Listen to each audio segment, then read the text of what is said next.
Hey guys, it's Jordan from Jordan's Journey, back to do part 3. So, you know, this problem that we're fighting as far as homeless discrimination and society's view on us, it's a he said, she said, back and forth, tug of war, so to speak. It's kind of like the problem with like drugs in our world. The war on drugs is never going to end, you know, but the cops are still going to valiantly fight that effort, and they're still going to try to stop it at any cost that they can. And same with me, like with this homeless discrimination. I'm going to do everything I can to stop it, but for what? Because I'm going to tell you guys something. If you think about it, being that I've been on this side, and I've seen what some of you guys have done, I'm disgusted. I'm appalled by it. I mean, some of you haven't even been homeless half as long as me. And you mean to tell me you've already given up on yourselves? I mean, I'm scared, guys. I'm already 40. I'm old. Who's going to be changing my diapers when I can't? Sad state of affairs, guys. I don't have anybody, and that scares me. That's why this whole situation scares me. But what caused this? I'm going to tell you. It's... I think we're both to blame. Society is to blame, and us as a homeless people in general are to blame. And I'm going to tell you why. It's one thing if you guys go get high or get drunk or whatever, but don't be leaving dirty needles in bathrooms for kids to step on, or out in public, or be talking about drugs out in the open. I mean, have a little respect. I'll give you an example. Have a little respect for somebody. I'm going to tell you who it is. A young girl by the name of Britt. It was like my street daughter. And I'm so proud of her. I'm not going to cry because this is happiness. Britt, I'm so proud of you, girl. You've overcome so much. And it's not easy, especially at your age. I'm so proud of you. She got up off the street. She's changed her life. She's been sober now. How long? Over 180 days. And I even saw on her page, it says, if you're not sober, don't send me a request. I'm so proud of her, because that's a good way for her to relapse. So I'm going to try to keep my conversation down when it comes to that topic, because I don't want to trigger you in any way, sweetheart. But I'm so proud of you. I know you're strong enough, you can handle it anyway. But that's the point I wanted to say to all the homeless people out there. You know, we do these drugs, guys, because we want to desensitize ourselves to all the hate and all the violence. You know, we do it to get by on the street out there. But in the end, like, I remember, like, when I was coming down, like, how miserable I felt, guys. I mean, I felt more depressed. And then, like, even when I'd been sober for a while and I relapsed and did it, you guys, it wasn't even worth it. I wasted my money because it didn't even get me high. And I have always thought I did it wrong anyway, because, like, these people get so high. I don't know. Again, I'm going to tone that down. But, Britt, I just want you to know, I'm so very proud of you. Keep up the good work. You're human. It's okay to struggle. But just stay strong. You know, guys, when she was on the street, I could tell she was different. Because, like, even the other homeless people, they take advantage of me. Like, you guys know. Like, if I had something, oh, Jordan, can I have that? And, like, see, they think they're pulling one over on me. They're not. I've lived in, let me tell you guys something. I've lived in neighborhoods. Tempe, you guys don't know crime. Why do you think I'm here? I love it here. It's a utopia. You guys we can legally panhandle on Mill Avenue. You know, they did picketing and protesting, and the only thing they changed was instead of, you know, sitting down, we have to stand up. And the food, the quality here, all the restaurants. I mean, what do we got to worry about? A few drunk college students? I mean, everything, even the dumpster diving, everything in this town. I can talk to a cop. You guys, I can sit there and talk to a cop as long as I want and not have to worry about anybody here thinking I'm a snitch, or I'm not, but I mean, you know, thinking anything ill will of me. In my neighborhood, oh my gosh, if you get caught talking to a cop for even 2 seconds, you're questioned, or you know, they try to kill you. They think you're a snitch. I don't have to worry about being shot, stabbed, drugged, raped, kicked into a moving car, or living in an abandoned hotel where people had overused the toilets, or the disgust, like now I found a dead body, you guys. That's when I packed my stuff up. To this day, I've had to live with that. The guy knocked on my door, And I liked the hotel for the fact that when I was home, I could barricade myself in and lock it up, you know, with the deadbolt. But when I'd leave and go to work, I was working at Chase Field. Some of the homeless people broke into my room and stole my work shoes. Do you know what it was like calling the damn work line to say, hey, can't come in today. The other homeless people stole my work shoes. And I was living a dual life. I was still using drugs while I was working there. I'm sure they knew. And some people can tell. And every day is a constant battle of wanting to relapse or not wanting to relapse. And I think you know what that means. And I think you know how that feels, Britt. Because sometimes you feel like it's the only thing that was there for you when really it wasn't. It wasn't. And, you know, that original feeling that you once got, it never comes back. So, onward and upward. Back to what I was discussing with you guys is we can't change society's opinion about us. Like the other day, I go up to Circle K. What happened? Someone stole my bike light right off my bike. It's these other homeless people. When I lived in an alleyway at 51st Avenue, McDowell, in a tent, was not behind a locked door. Nobody touched my stuff, guys. It was called street respect. Well, the one guy that tried to, I put thorn bushes. He tried to steal my shirts. But the point I'm trying to say is, I've come home here some nights to my shed here in Tempe that I lock up and find knife blades broken off in the door. Or have another homeless person leave, you know, a wheelbarrow full of, like, let's see, what are those bolt clippers and rope, gloves, like all this stuff that's obvious what they're doing. They're stealing. This person stole some things off my neighbor's patio. And said that she left it at my door when she did it. You know, and back to what I was saying, like, there aren't all bad people, guys, okay? There's one neighbor who lets me use her mailbox as a mailbox. She even got me a job. And you know what the horrible thing is? Is she got me a job.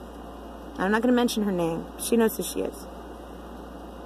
She got me a job at a really cool bar, and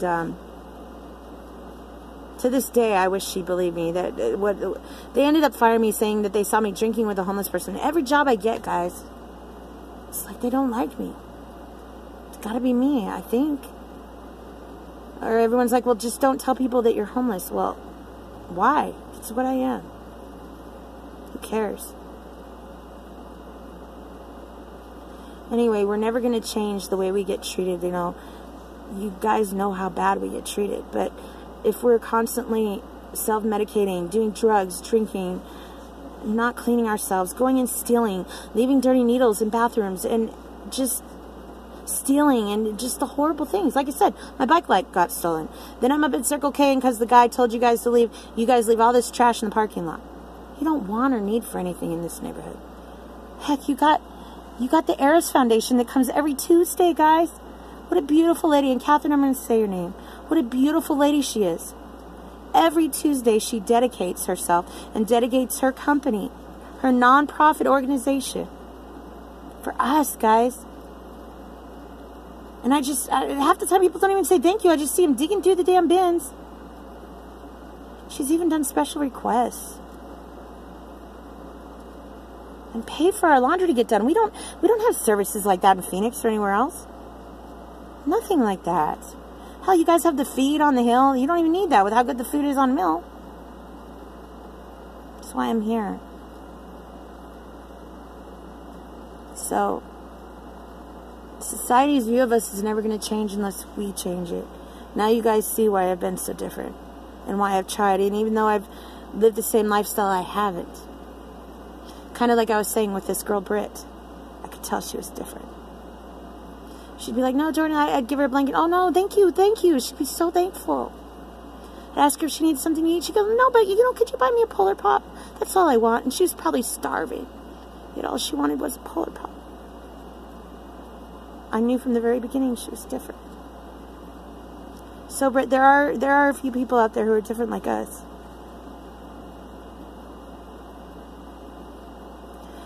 Every day, you know, now that I've turned 40, I reflect, I look back on my life, and I'm not going to lie to you guys, I'm terrified. terrified about my situation here. I mean, and I knew this was going to happen. Why didn't I plan, guys? Coulda, woulda, shoulda. I really took this for granted. I really don't want to go. This is my home.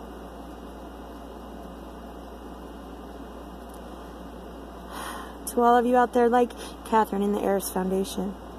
And I don't want to mention anybody else's name. I'm not sure. You know, Sandy, my angel. But there's a lady that I've known for a very long time. I'm going to say her name. I'm sure she won't mind. Cass. She's my old Girl Scout leader. And like a mother to me. She's provided for me just as much as these other women have. There have been a couple other people. Wonderful people, if you know what I mean.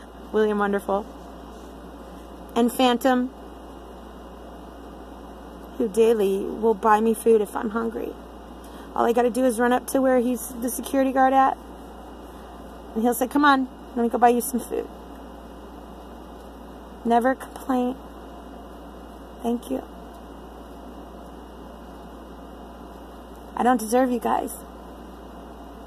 I think, you know, the rest of society hates us so much. Why do you guys love me? I don't deserve you. So all I'm asking all of you out there, I think this will be the last video I do. I'm asking all of you to please pray for me. The manager from Jimmy John's did call me, and I'm going to leave his name out of everything, but he said, like I knew he would, that, imagine that, he didn't find a position open for me. He could make a position if he really wanted to. So, actually, one of the stores already said they needed drivers. But it's neither here nor there. Like I said, why do I want to be where I'm not wanted? The truth will come out in the end, and then they're going to feel really bad. Because I just told them something tonight about the manager that I bet they didn't know. Something pretty bad. Because the guy got rehired. So anyway. But like I told the manager, don't bring it up. You know, him losing a job, you know, will it make me feel better? No. God will take care of him. God will take care of everybody that did what they did to me and slighted me over there. I've also been talking to the lawyers about a wrongful termination. I didn't know that even though Arizona is a right-to-work state, because of discrimination, and I was, if you guys couldn't tell, the stolen bike and all that, it's discrimination. But, you know, I gave them a chance to just, they would have done so much better had they just given me my job back. But we'll see how that works out. Again, I'm still praying on that. You know, I wanted to give Jimmy John's the benefit of the doubt because I felt like they were the only ones who gave me a chance. But I think it's worse to give someone a chance, dangle that carrot over their head, and then take it away. Because the story or what I told them is exactly what transpired at work. So I'm talking to a lawyer right now, actually several of them, so I'm going to wait before I do my video on Jimmy John's, if I ever do one again, because they're probably going to advise me not to. But I'm not going to lay down. I'm not going to stand for this. Somebody's got to do what's right. And who knows? It might be a great advantage to me. Maybe I'll win a lot of money and after suing them and then I'll get all this money that I can help the Heirs Foundation and the people who've helped me, I can help them back. That's what I'd love to do. Give back. To all of you out there who are struggling with addiction, don't give up hope. Look at Britt. She did it. You guys can too. For all you angels out there who have given and given and given to me without me even having to ask, I want to thank you. It's because of you, and I want you guys to know this. Maybe the other homeless people don't say this, but it's because of you.